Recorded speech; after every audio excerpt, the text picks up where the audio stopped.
have split the company now into two: the main traditional businesses that we're doing and also the oil and gas. So, let me start. Okay, this, just to give you a bit of background, as to what we have started with, right from the beginning of the journey, which I think was sort of, a great journey, 1978 to date, which is 46 years. So here we are, Dangote boldly driving attractive investments across Africa. The Dangote Group has actually grown from a commodity trading company to a diversified conglomerate over the last 2 decades. 1978 to 1997, we started as a trading company and grew to become a leading bulk commodity trader. But apart from that, really, we didn't put some of everything that we have actually, done, but we went into banking. If you remember, we had Liberty Merchant Bank, which was licensed in 1990. And also in textile, that's Dangote General Textiles, so we're not in those businesses. I didn't put them actually intentionally. And also the,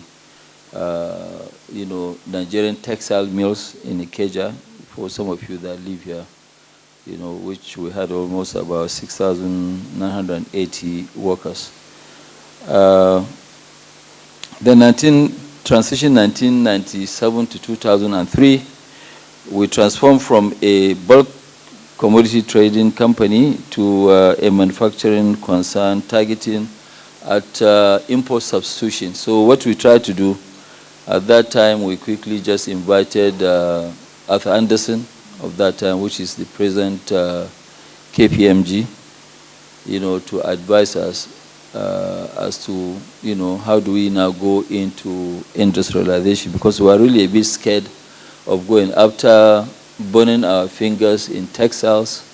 Really what happened to textiles. Textiles industry used to be the largest employer of labor after the federal government of Nigeria of those old days. And I think that is where Adams Oshimole drew his powers from, because he was leading the most powerful, union. And I think it took a lot of persuasion to push Adams to go to the national because he didn't want to leave the union. So finally he left and he became the NLC president. But textile was actually killed by government inactive in protecting domestic industry, and that is really exactly what happened. And all of us, we just couldn't compete with the avalanche of Indian and Chinese imports into Nigeria, so we had to shut down. And shutting down for us really was a very tough thing to do, because we were faced in that 1995 or so of closing Nigerian textile mills alone with paying of almost 1 billion naira, 982 million naira as gratuity and pension to the workers there, because it was a textile that was set up by late Chief Obafemi Awolowo, and that one actually, we had to pay everybody, because we couldn't close it down because the money was too much. But eventually we had to cut our losses, and we got out of the business. Then 2003 to 2007, we actually, growth sustenance conglomerate with annual revenue. We first did our annual revenue of $1.6 billion, and then the listing of our sugar and flour and salt business. We commissioned also that same year in 2007. I remember Obasanjo really, keep pushing and pushing for us to commission the cement plant. If you remember at the time, like that's what I said in one of my interviews, that yes, we have actually been fighting. I've been fighting all my life, because at the time, if you remember, during privatization, the you know, the Sokoto cement plant, the Iwekoro one, you know, which is Lafarge, was also privatized before I owned. The third one was Benue. And when it was sold to us, they said that no, you know, as Nigerians, we have no experience, we don't have the technical know-how to, you know, to take up that plant. And we actually fought with Benue State government for 4 years. The only thing that settled the fight was that I look at the production of the country at that time was 1.98 million tons to be precise. And I got so upset, I said, okay, fine, you know, let me go and challenge everybody. So we now started, we launched a 5 million tons, you know, plant capacity, which was never ever heard of in the entire sub-Saharan Africa. And, you know, most of our bankers were scared, you know, and we went ahead with it. And people didn't know what we went through. And I was telling somebody, one person was complaining, our interest rate is 30%. I said, you know what, when we were building Obajana, you know, the banks were so small. The banks had only capital of, you know, I mean, at that time, no bank even had capital of 25 million. So really, they had no capacity to carry Obajana. We thought it was 480 million, but there are so many things we didn't add. Power, gas pipeline of 90 kilometers from Ajakute to the plant. Eventually, we spent over $1 billion. But it was a big life challenge for us. We went ahead, we built that capacity of 5 million tons. It was commissioned 12th of May 2007. That's just about 17 days before Obasanjo left office. And, you know, it was a very big success. And we know lucky that eventually, you know, we had a loan from IFC with some other banks of $480 million. I can't remember the figure really. And then after that, there was a loan which I think they gave us of 7 years. They said that no, we need. I said we need 3 years. They said no, you need 7 years, 2 years moratorium, and 5 years repayment. But, you know, because they didn't believe our numbers. And we said that, look, we believe this thing makes sense. He said, no, take 7 years loan because we don't want you to default. Anyway, we paid the loan back in 18 months. Yes, you know, and that time we invited all the banks and gave everybody their checks. That time you can write a check. There was no limit on checks. So we wrote the check and paid all the banks. And, you know, for some of you that were also at a ceremony in 2008, just before the financial crisis, we actually, you know, rolled out cement project of 1.9 billion, which we did with GT Bank and some other banks, you know, in 2008. So we kept on growing. In 2007, from 2007 to 2013 was expansion and restructuring of the company. Where we listed our cement, you know, company, and then the institutionalization through the improved business processes, governance issues. That is how we set up boards, and we invited a lot of external parties to join on board, you know, to keep, you know, the governance issue straight. Then the diversification and consolidation, that's from 2003 to where we are right now. The cement business expansion within Nigeria and also across Africa, diversification to other sectors like agriculture, fertilizer, petrochemicals, oil and gas, auto assembly and infrastructure. When you look at where we are right now, because sometimes people ask, okay, fine, that's why I put a slide where maybe you must have seen it, where we signed the loan agreement of this refinery in September 2013. And when we sign, you know, normally with a bank, you know, they don't lock up their own money. Once you sign, you have to draw down within 90 days. So we did, thinking that, you know, because I just want to tell you that, look, it is not a tea party. We have paid our dues, we've suffered. And it's not really easy. So when we signed that loan, the first drawdown was $2.65 billion, which we took, and the money went into the escrow account at GT Bank. But at that time, really, the trust, the banking industry, have always had in Dangote Group, because when we took the money, there was no, they didn't even ask us for the certificate of the land. That's number one, even though we had it, really. But we didn't have access to the land. We had no license, because our license, I think, was the only license that we had to, was dragged. It dragged really for a long time before we were even given the license. But that was where government was begging people, come and collect license, come and collect license. So I believe, because some people believe that, yes, we might end up succeeding building, so the license was withheld for a while. But we got it finally. But the biggest challenge we had was actually with Ogun State government, where, for 3.5 years, we could not get access into Olokola, plant. We had 3 years, actually 8 months, battling with Ogun State government to have access to the land. And when you are building a complex like this, you need the land to do the soil test and also do other tests for you to now even start your drawings. You need to know what kind of foundation you are going to have.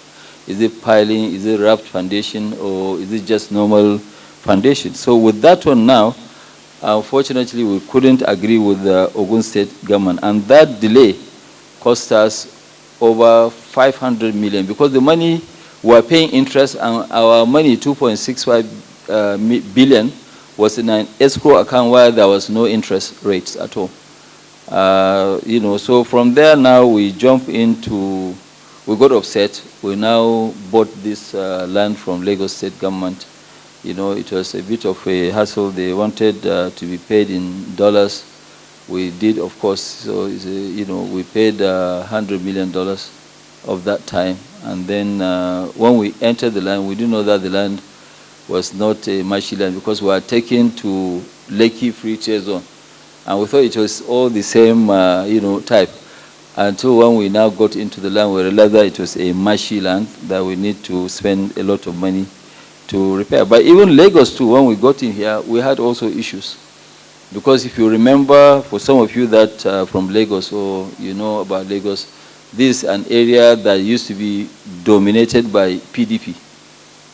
So at that time, when His Excellency President Bola Ahmed Tinubu had this idea, and he wanted to set up this, free trade zone area, the people who are actually members of the PDP, they did not collect their own compensation. They just kept quiet. They didn't. The moment that we entered here, they quickly hired their lawyer. I think Justice Oguntade was their lawyer. He's also from this area. So we also had a battle right from end of Fashola's time to a year and a half of Ambode's time, for us to settle. I mean, when interest was counting, we were sweating. At the end of the day, we actually lost more than $630 million in interest payment before we even started the work. And so that was actually, a big challenge. Anyway, I will take you through the presentation so that you can understand where we're coming from. And so the Dangote Group is now actually a successful conglomerate with investment across various sectors. You can see the existing businesses that we have in the cement, we're all across Africa. You have 10 countries that were operating, and we have other 3 or so countries that were under construction. Then we have the food business, which is sugar, salt, and seasoning. You remember we used to be actually number 2 in flour milling after Flour Mills of Nigeria, but we decided when we are strategizing and saying that the company should actually add value to Nigeria. We don't want to just be importing raw materials, processing. That's not industrialization. So we got out of flour milling, because flour milling, you don't add value. You just bring in wheat, process, and you sell flour. We thought about whether we could grow the wheat here, and I know that it might be a big challenge. It's easy to do, but I know there are also other interested parties where we are importing wheat, and they don't want us to stop importing wheat. So we decided to just remain with sugar. Sugar, we already bought Savannah through the backward integration, through the privatization, and to expand Savannah. And you know, Savannah, we had a lot of issues. In fact, there was a day that people sent, instigated community to go. They burnt almost more than 40% of our farmland. And you know, if you don't have a farmland in sugar business, the factory is of no use. So we had to research all over again. So like what I keep saying, we actually paid our dues. And that one too really, was a big struggle. Then we have the oil and gas, which is current, fertilizer, petrochemical, and fertilizer, petrochemical, refinery, and that's what we have here. That's what you are visiting today. Then we have others, which is packaging, truck assembly, coal mining. We are in coal mining also, port operations. We are in construction. We are into automobile assembly. Then the new businesses that we have is the upstream production of subsea gas pipeline. Upstream production, we have block 71, 72. And I think the issues that we've had, we've been able to resolve with, with our main partner, thanks to them, NNPC. We resolve the issue. So definitely production of oil will, start. We'll start taking our oil hopefully by August, right, Edwin? By August, our production will start, from block 71, 72. Not much, but it's about 25,000 barrels per day. Then in agriculture, we're going to be in rice and sugar cane, then tomato. Tomatoes, we're doing a fresh one, here in Nigeria. But the rice, we have 1 million tons of rice, which is actually 34% of the entire, processing capacity.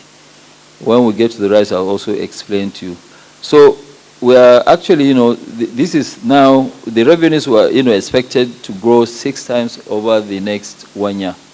Because after the refinery, when we commission, we are now moving from 2002, we are at about 5.4 billion. Last year, we were at about 5.6 despite the devaluation. And then by 2025, full year, our own, revenues will be over 30 billion. Current is about 75% from cement. This is just to tell you how we've been thinking, how, we kept on, re-engineering the company. So because when you stay in one place or you remain dormant, events will take place where now you find yourself in trouble. So we're always trying to, because what are we trying to do here? What we are trying to do is to totally get ourselves out of demand of foreign exchange from Central Bank of Nigeria. And what we want to do is actually to be the biggest supplier of foreign exchange in the foreign exchange market. So we want to be suppliers, not people that will demand FX from the central bank. So 75% of our revenue used to come from cement business. And then 80% of our EBITDA was coming from Nigeria.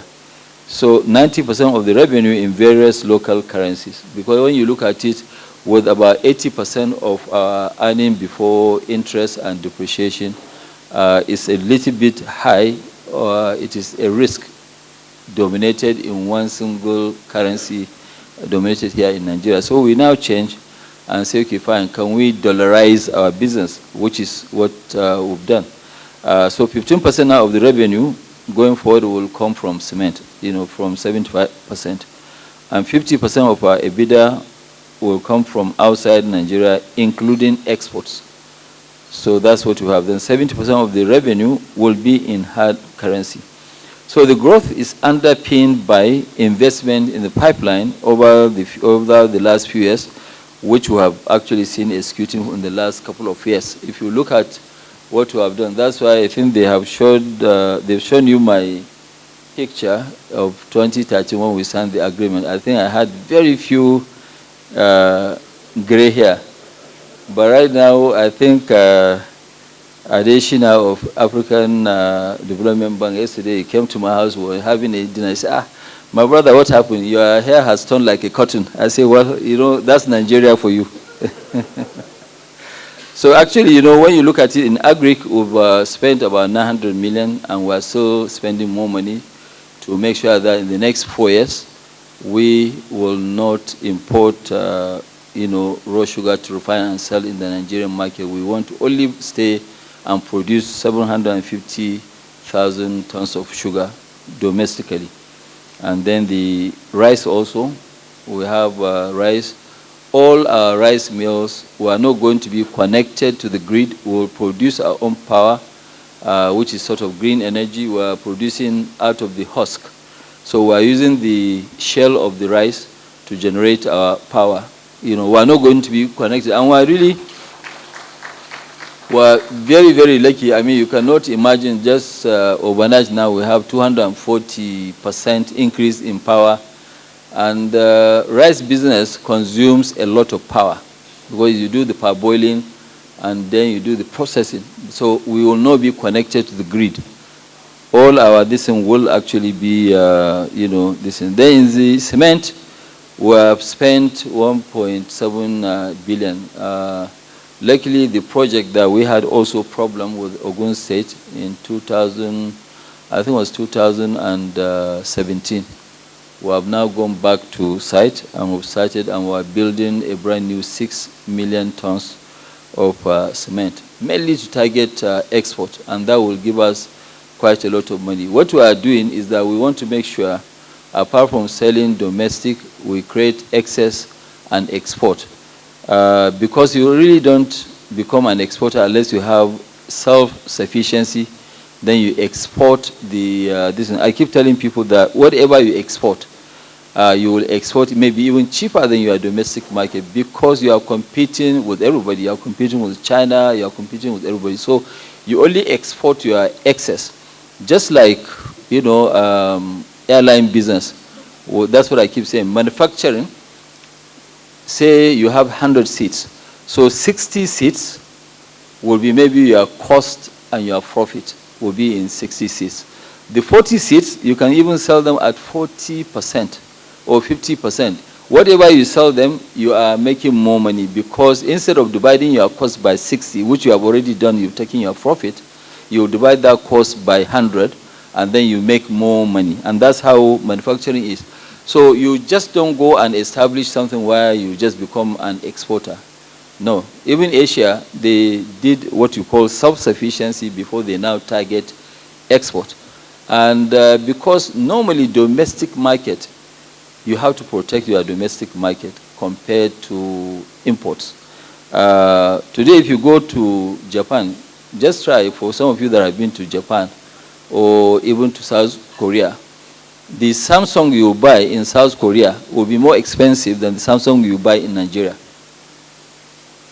Because export is that you are, like what I keep saying, you are taking, you are, you know, taking, you are actually, you know, taking poverty into somebody's country and creating jobs at home. So that's what export is all about, you know, apart from earning of foreign exchange.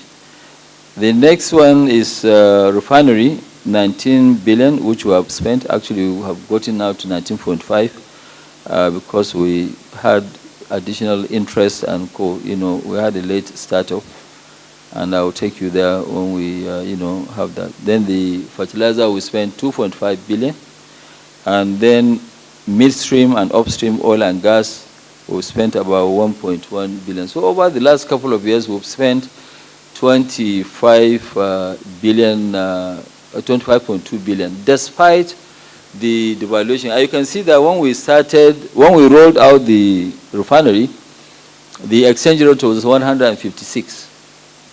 You can see from our own earnings before and EBITDA, 80% of our income was coming from Nigeria. So throughout the journey, I think we're sweating every day and having sleepless nights. But, we've been able to survive and come up. So our priority is actually to deliver positive impact on the economy, supporting government revenue efforts. We rank consistently as a top taxpayer in the country annually, and we are committed to complying with all the relevant laws of the land, and regulations. Today, when you look at this and what we have actually paid, we're just talking about taxes. When you calculate generally, in taxes, we have, for every 1 naira we turn around, in various taxes, our taxes are 52%. Yes, it's 52%, for every 1 naira that we turn around.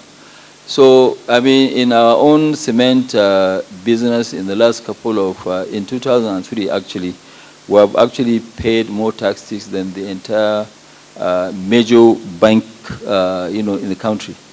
So, because we paid about 170 billion in corporate tax, then we paid in education, and also withholding tax was about 30 billion. So it was over 200 and something billion we paid.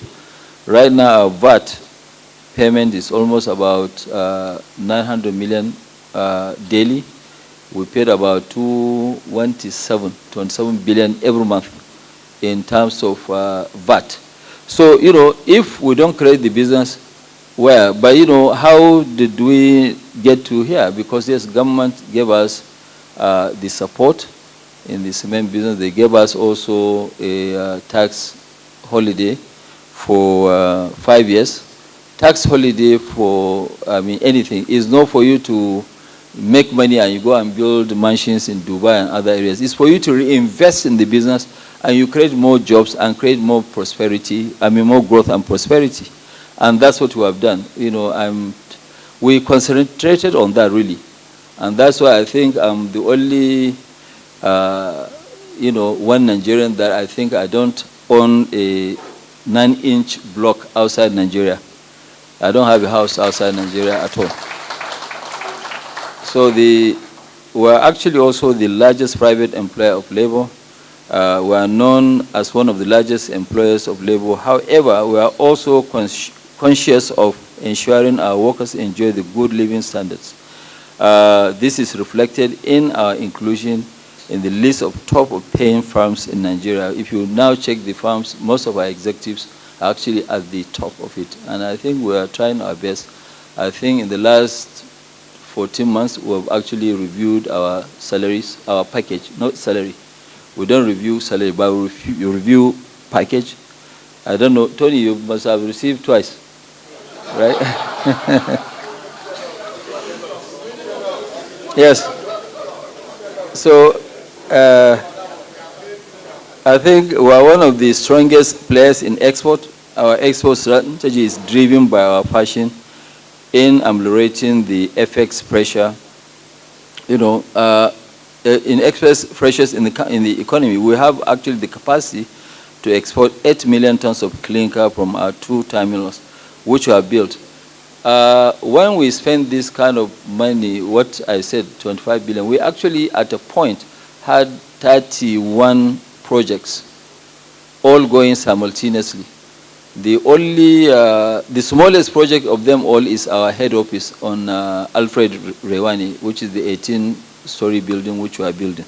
That's the smallest one that we had. And, we're almost done.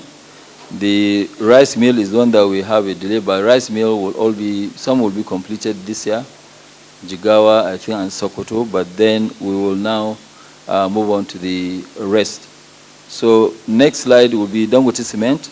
This Dangote Cement is the leading cement player in Africa with a total capacity of 52 million metric tons per annum. I think we were not a producer up to 2007.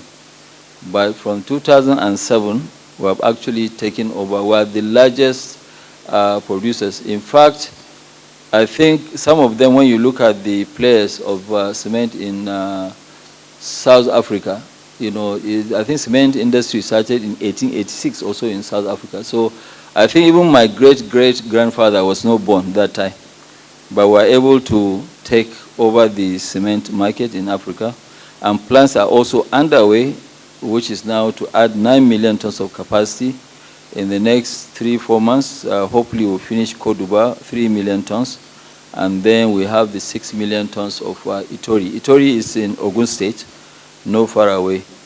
So Dangote Cement generated revenue of 3.3 billion and EBITDA, which is earning before interest depreciation, of 1.3 billion in 2023. The market performance, is very, very strong volumes despite headwinds from inflationary pressures and FX devaluation across key markets. It's not only Nigeria, most of the countries, we've had a lot of devaluation, apart from, I think it was Tanzania, a bit of it, then Zambia, we had an appreciation in Zambia. So we have a very, very strong brand loyalty due to the higher quality of products. When we came in, we are the only cement plant in Africa that is using robots in our labs. All our labs are controlled by robots. And you can see what we give in terms of quality of our products when you visit our lab here. So the lowest cost producer due to integration along the value chain. And we own our own fleet, enabling prompt direct delivery to customers. Our export drive, we are driving targeting export of 5 million metric tons of clinker. We are not going out there to compete with China. We are exporting to our own, terminals in countries where they don't have limestone, the likes of Ghana, Togo, Cote d'Ivoire, Cameroon, which will have very good market. But the export of cement alone will generate about $325 million for us annually. That one is not K, it's not 1,000, it's M. So, and cement today is growing, but we have direct employees without indirect of 20,000 employees. Deep down into our various businesses, the food, agriculture. So Dangote Sugar Refinery, year-on-year positive performance disruption by Forex challenges. You can see, let me hurry because of time. We have 54% of the market, well ahead of competition in backward integration. Our competitive advantage is brand loyalty, that we have strong customer base, and also we own our own trucks, for delivery. Employees, we have about 10,000 direct and indirect. The backward integration of the master plan for Nigeria is 1.5 million, of which the government has actually challenged us for 750. We're actually investing heavily in agriculture with emphasis on 3 crops, which will help substitute imports. So we have imports of rice, to be 71%, domestic, 21%. So the target is about 12%. If you look down the bottom, we want to have a market share in the local production, which excludes our own share of 55% of refining of imported raw sugar. But the rice, we have 34% of the domestic, milling capacity. Next slide. So to achieve this, we have actually, we have purchased land across, and this is what we have across, the country, about 250,000 hectares. Like rice, we're only going to do maybe not more than 10%. The rest, what we are trying to do is to give the varieties of rice, insecticides, fertilizer, and everything to outgrowers, and then during the harvest, we buy from them. If our price is not right, they should sell to anybody who can give them a better price. So we just want to create a lot of agri-entrepreneurs. So, they will actually, you have a family, you give them maybe 2 hectares, whatever they grow, we buy off from them. But, they're only going to grow the rice and now give us the rice. They are not putting a dime. We will fund them. They'll grow and then we buy off from them. with a guaranteed market. You can see this is the construction of the one that's ongoing in Jigawa State. We've gone very far. And we have our silos. We are self-contained, really, in all our businesses. So the oil and gas now is the fertilizer limited, which the fertilizer is the Africa's largest granular, this in sub-Saharan Africa.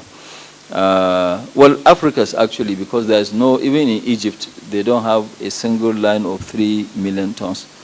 Then the market is largely export-driven, 12% sold domestically and 88% export to sub-Saharan Africa, South America, US, Europe, and India. Production, we had 2003, 48%, because like what I mentioned, the gas issue.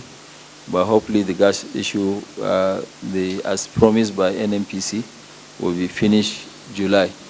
If they finish in July, that plant alone will give us, apart from selling domestic, will give us about $1 billion of, export revenue. So the world-class Dangote Refinery commenced full operation in 2024. It's Africa's biggest refinery ever built and the world's biggest single train facility in the world. The biggest one after us, the biggest one which was being built was 420,000 barrels per day, but we have 650. So any equipment you see here is specifically designed to our own capacity. Nobody has actually ever built this size of plant. So we have dedicated about 86 loading bays, dedicated marine facilities, which you've seen this morning. And then we have about 900,000 polypropylene plant, 36,000 sulfur, sulfur, and then 585,000 metric tons of carbon black production. The total storage that we have is actually 4.7 million. I think there's a mistake, 4.7 million, which can cover 20 days of crude requirement, product storage for about 15 days of gasoline consumption in Nigeria. So what makes it special? The location is very, very special. It's Lekki Free Trade Zone. We have access to the market of petroleum products, 60% actually in Lagos alone. The West consume about 65, 70%. Then the rest of the country, about 30%. Then we have the logistics advantage relative to imports, ready access to the West African and Latin America, proximity to Nigeria's largest market of petroleum products, which I said earlier. The refinery configuration is significantly enhances its economics by minimizing production of low-value items like low-fuel oil, incorporating flexibility to allow swing to more profitable crudes and products. When I get to the capacity, you see the difference between us and other refineries. So it's the large scale to minimize production costs and also provides ability to serve the large markets.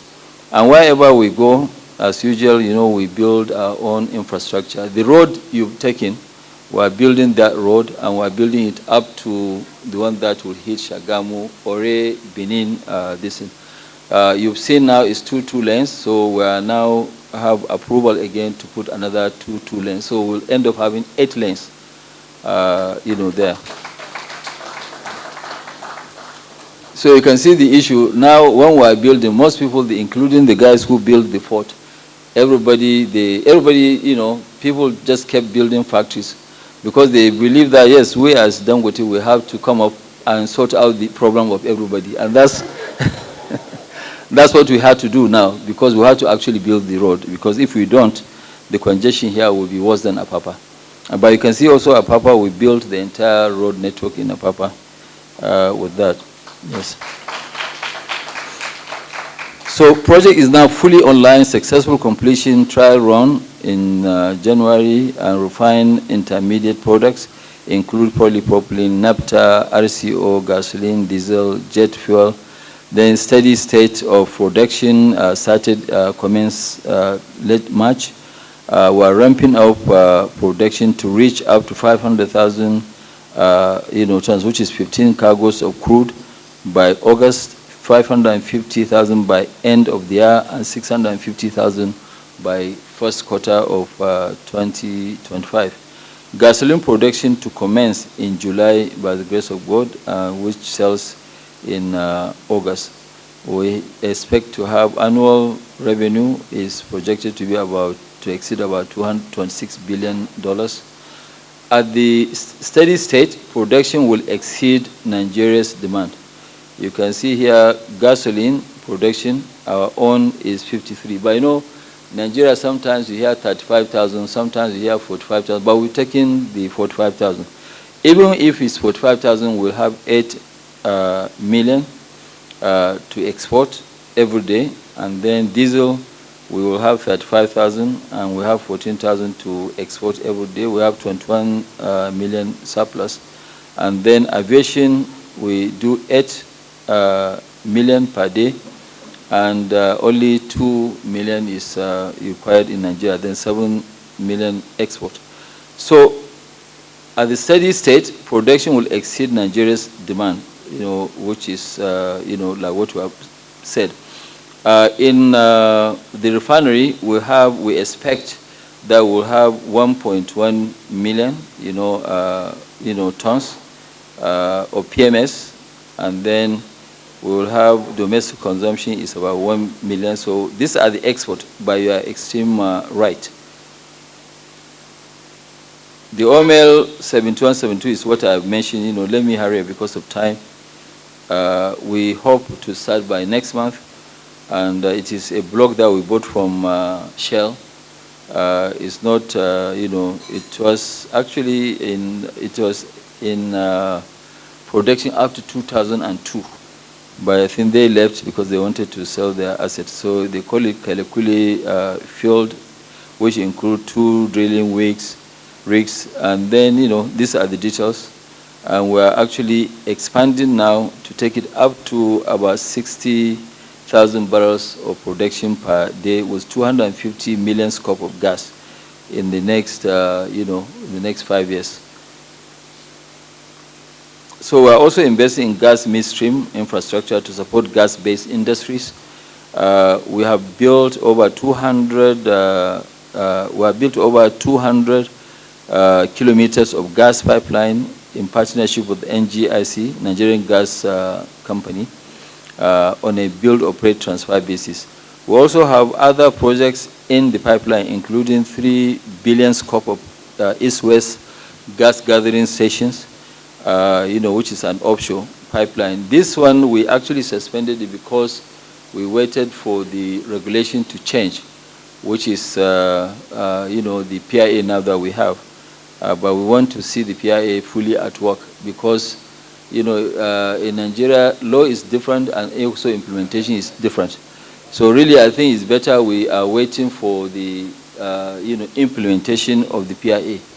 If there's full PIA implementation, fine. You can see now the PIA actually protects people who have, industry. We're not the only ones. There are a couple of all these smaller refineries that they have, but most of them, they couldn't really, source crude,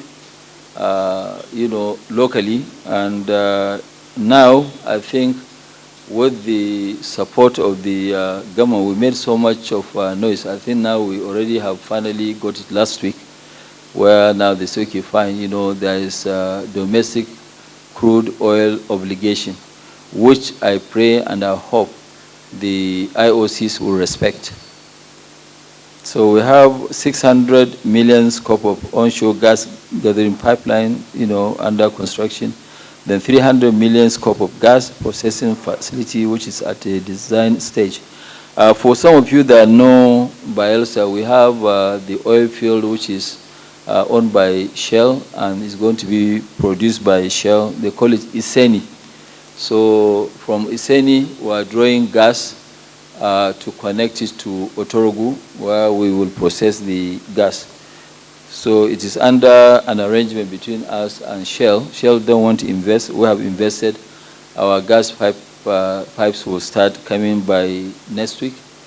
And, we will build that same gas pipeline in Bayelsa is about 56 kilometers to connect to, to connect to Otorogu. We will process the gas ourselves and then, move on. So by end of our current growth journey, the group will be a leading global player across 3 sectors, which is the cement business, the oil and gas business, and then the food and agriculture business. And that's what I have for you. So thank you very much, and I think